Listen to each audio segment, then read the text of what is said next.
Дорогие друзья, время приближает нас к новому 2022 году. В эти дни мы традиционно вспоминаем яркие и волнительные события, которые оставил нам год уходящий. Для многих ребят в этом году впервые свои двери распахнула школа, и вместе с ними трепетные мгновения испытали мамы и папы, бабушки и дедушки. Кто-то вспомнит свой выпускной вечер, а кто-то свой первый, а быть может уже далеко не первый, но не менее волнительный урок. Уходящий год, год науки и технологий, был очень насыщенным.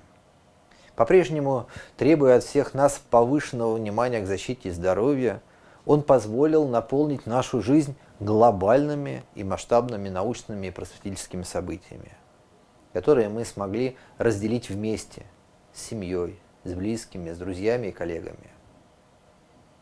Глядя в будущее, в год наступающий, я хочу выразить уверенность в том, что он откроет перед нами еще больше возможностей. Мы провели большую работу для того, чтобы такие возможности представила система образования и педагогам, и учащимся, и их родителям по всей стране. Желаю всем в наступающем году неугасаемого стремления к знаниям. Развивайте свои таланты, приобретайте полезные навыки, воплощайте мечты.